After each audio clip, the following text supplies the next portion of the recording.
और बहुत स्वागत है आप सभी दर्शकों का सिंह राशि के लिए गुरु गोचर के इस वीडियो में। भाग्य और कर्म का संतुलन, पुष्य नक्षत्र में देवगुरु। जी हाँ, ग्रहों के महामंत्री, देवताओं के गुरु देवगुरु बृहस्पति 2 जून से अपनी उच्च की राशि कर्क राशि में गोचर कर रहे हैं और 18 जून को नक्षत्र परिवर्तन करते हुए जीवन में एक बड़ा मोड़ लाने जा रहे हैं। अभी तक देवगुरु अपने ही नक्षत्र पुनर्वसु में गोचर कर रहे थे और 18 जून को पुष्य नक्षत्र में चले जाएंगे और पुष्य नक्षत्र में 18 अगस्त तक रहेंगे। पुष्य नक्षत्र के देवता स्वयं देवगुरु हैं और स्वामी हैं शनिदेव। विशेष बात यह है कि शनि गुरु की राशि में गोचर कर रहे हैं और शनि पर गुरु की दृष्टि भी पड़ रही है। तो इन 60 दिनों में कर्म और भाग्य का ऐसा संतुलन देखने को मिलेगा जो इससे पहले शायद ही कभी मिला हो। शास्त्रों में वर्णित है कि जब भी गुरु अपनी उच्च अवस्था में 5 डिग्री पर होते हैं तो परमोच्च स्थिति में होते हैं और सबसे शक्तिशाली अवस्था में होते हैं। जब पुष्य नक्षत्र में जाएंगे तो गुरु का अंश बल 5 डिग्री होगा और गुरु परमोच्च अवस्था में होंगे। इसका अर्थ ये हुआ कि आने वाले 60 दिनों का जो समय होगा वो किसी स्वर्णिम काल से कम नहीं होगा। तो गुरु के इस गोचर का सिंह राशि के जातकों को किस तरह का लाभ मिलेगा, इसी पर चर्चा करेंगे इस वीडियो में। ये विश्लेषण आपकी चंद्र राशि के आधार पर किया जा रहा है। तो ये है सिंह राशि के जातकों की कुंडली। देवगुरु का गोचर आपकी कुंडली के 12वें भाव में है और यहाँ पर देवगुरु 18 जून को शनि के नक्षत्र पुष्य नक्षत्र में चले जाएंगे। गुरु 5 डिग्री को होंगे और परमोच्च अवस्था में होंगे। अब देखिए, सिंह राशि के लिए गुरु का ये गोचर और शनि का गोचर बेहद महत्वपूर्ण होने जा रहा है 2 महीनों के लिए। वजह समझिए, देवगुरु सिंह राशि के लिए प्रबल योग कारक ग्रह बनते हैं, पहली बात। दूसरी बात, देवगुरु बृहस्पति शनि के नक्षत्र में हैं और शनि गुरु की राशि में हैं। गुरु की दृष्टि शनि पर पड़ रही है, तो एक तरह का परिवर्तन योग भी बन रहा है। गुरु शनि के नक्षत्र में, शनि गुरु की राशि में। इसके अलावा देवगुरु बृहस्पति अष्टम भाव के स्वामी होकर के 12वें भाव में गोचर कर रहे हैं, तो विपरीत राजयोग बना रहे हैं।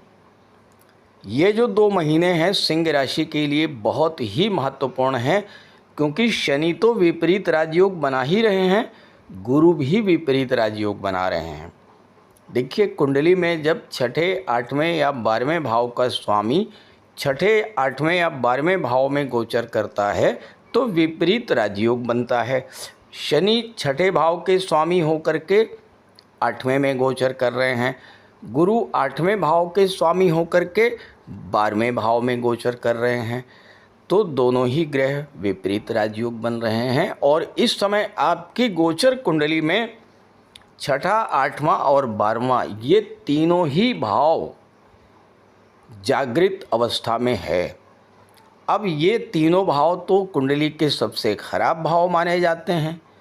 6ठा, 8वां और 12वां त्रिक भाव कहे जाते हैं, लेकिन इन्हीं भावों के स्वामी जब विपरीत राजयोग बनाएंगे तो इन्हीं भावों से संबंधित शुभ फल भी मिलेंगे। ऐसा नहीं है कि ये तीनों भाव हमेशा खराब ही होते हैं। इन तीनों भावों में भी बहुत सी चीज़ें ऐसी हैं जो आपके लिए बेहद लाभप्रद होती हैं। अब देखिए, पुष्य नक्षत्र में गुरु हैं। पुष्य नक्षत्र को कल्प वृक्ष कहा जाता है। कल्प वृक्ष यानी वो वृक्ष जिसके नीचे बैठने से मनोवांछित फल प्राप्त हो जाते हैं। तो यहाँ पुष्य नक्षत्र में है, यानी गुरु एक तरह से आपको मनोवांछित फल देने की स्थिति में हैं।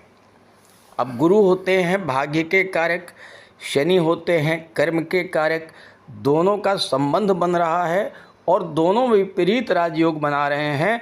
तो यहाँ पर कर्म और भाग्य का ऐसा सुंदर संयोजन मिल रहा है जो शायद ही इससे पहले कभी मिला हो। तो क्या और किस तरह का कार्य आपका बनेगा? देखिए, पहली चीज़, 12वां भाव खर्च का होता है और 12वां भाव निवेश का भी होता है। तो यहाँ पर जब गुरु का विपरीत राजयोग बनेगा तो खर्चों पर नियंत्रण आएगा और जो खर्च आपके होंगे वो निवेश के रूप में होंगे। गुरु का संबंध चौथे भाव से बन रहा है, चौथे भाव पर गुरु की दृष्टि है। चौथा भाव होता है प्रॉपर्टी का। सिंह राशि के जातकों के लिए ये 2 महीने प्रॉपर्टी खरीदने के लिए बेहद अनुकूल हैं। आपका निवेश प्रॉपर्टी में बढ़ेगा। दूसरी चीज़, अगर आप विदेश में हैं तो विदेश में प्रॉपर्टी खरीदने के लिए भी बेहद अनुकूल अवसर है, क्योंकि शनि प्रॉपर्टी के कारक, निर्माण के कारक और गुरु चौथे भाव पर दृष्टि डाल रहे हैं जो कि प्रॉपर्टी का भाव होता है। शनि की दृष्टि पंचम भाव पर है और गुरु पंचम भाव के स्वामी हैं। तो बहुत ज़बरदस्त संबंध गुरु और शनि का बन रहा है। इस समय आप अपना प्रॉपर्टी से रिलेटेड कोई बड़ा कार्य पूरा कर सकते हैं। दूसरी बात, विदेश से संबंधी कोई कार्य अगर आपको पूरा करना हो या एक्सपोर्ट इंपोर्ट से रिलेटेड कोई कार्य आपका है तो उसमें शुभ परिणाम मिलने का योग बन रहा है, क्योंकि शनि सप्तम के स्वामी हैं और सप्तम भाव जो होता है ये व्यापार का होता है। 12वां भाव अस्पताल का होता है। यहाँ पर गुरु गोचर कर रहे हैं, उच्च की अवस्था में गोचर कर रहे हैं। तो परिवार का कोई सदस्य अगर स्वास्थ्य के कारण अस्पताल में भर्ती है और आप अस्पताल के खर्चों से परेशान हैं तो यहाँ पर उस पर एक बड़ी रोक लगने का योग बन रहा है।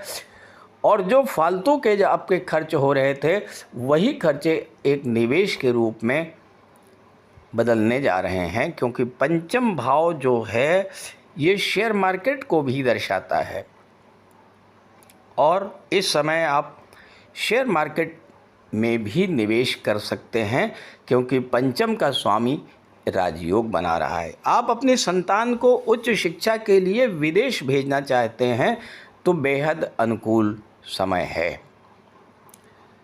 चौथा भाव आपका घर होता है, 8वां भाव परिवर्तन को दर्शाता है, 12वां भाव ट्रांसफॉर्मेशन को दर्शाता है। घर में बदलाव या घर के परिवर्तन का एक बहुत अच्छा योग बन सकता है। नए घर में प्रवेश हो सकता है या आप अगर किराए के घर में हैं तो दूसरे घर में आप जा सकते हैं, नए घर में आपका प्रवेश हो सकता है। घर बदल सकते हैं, नया वाहन ले सकते हैं या अपने जॉब में कोई परिवर्तन भी कर सकते हैं। ख़ास करके अगर आप अपने जॉब में स्थान परिवर्तन करना चाहते हैं तो उसके लिए बहुत अच्छा समय है।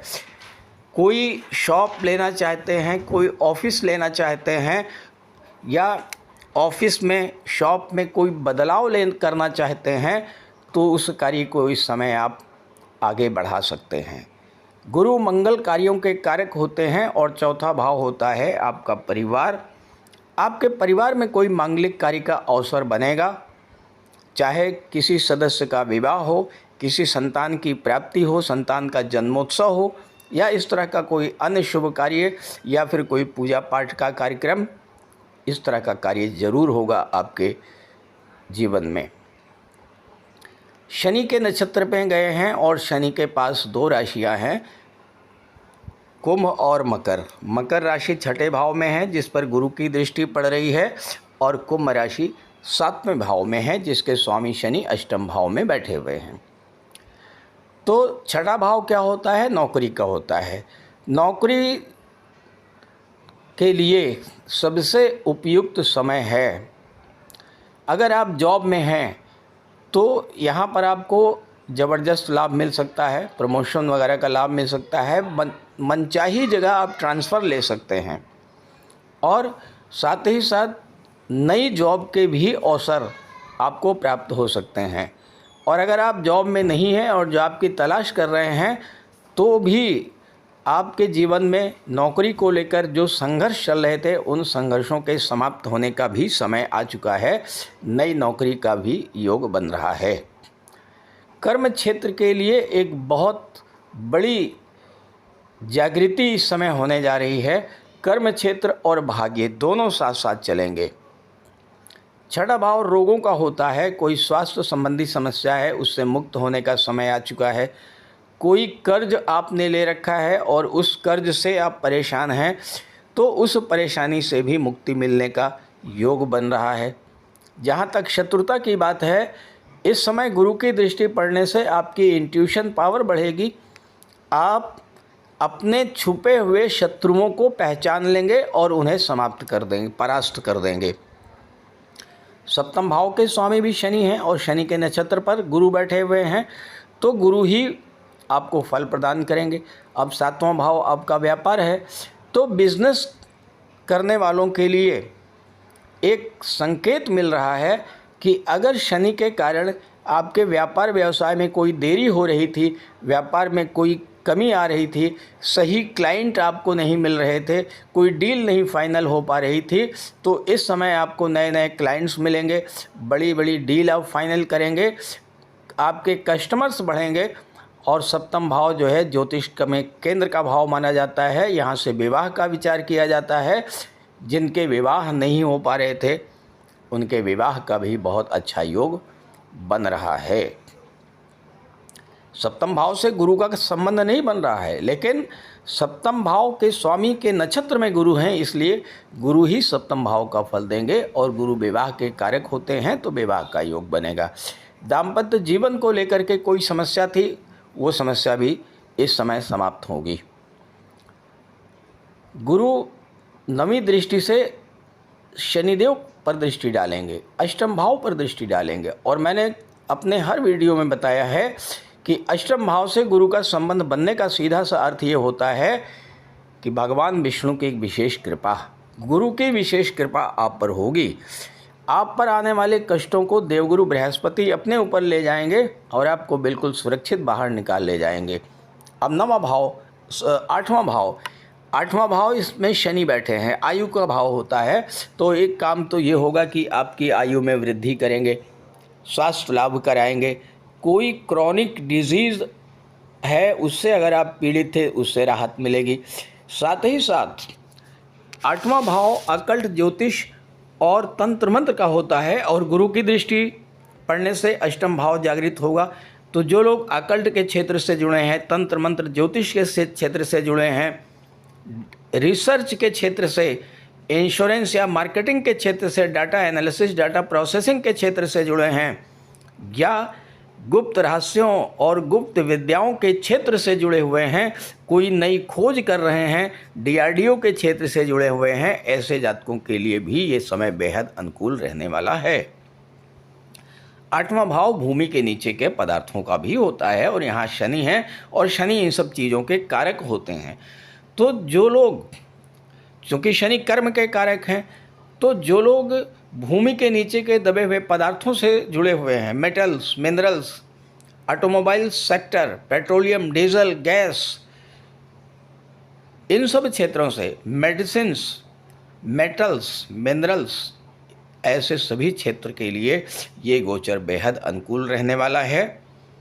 तो इस गोचर का लाभ उठाइए और ये वीडियो, ये जानकारी अपने साथियों, अपने मित्रों को ज़रूर शेयर कीजिएगा। गुरु आपके लिए प्रबल योग कारक हैं। अपने माता पिता, गुरु और वृद्धजनों का सम्मान कीजिएगा, विष्णु सहस्रनाम का पाठ कीजिएगा, गुरुवार का व्रत रखिएगा। ये सब कीजिएगा तो आपके लिए गोचर बेहद अनुकूल रहेगा। अब प्रश्न ये है कि क्या सभी सिंह राशि वाले जातकों को एक जैसा ही फल प्राप्त होगा? तो ऐसा बिल्कुल नहीं है, क्योंकि सिंह राशि के एक दो नहीं करोड़ों जातक हैं। तो अगर आप अपनी कुंडली के बारे में जानना चाहते हैं तो इसी वीडियो के डिस्क्रिप्शन बॉक्स में मैंने अपना व्हाट्सअप नंबर दे दिया है। स्क्रीन पर भी मैं अपना नंबर लिख दे रहा हूँ 9058144128। तो आप इस नंबर पर संपर्क कर सकते हैं। नमस्कार।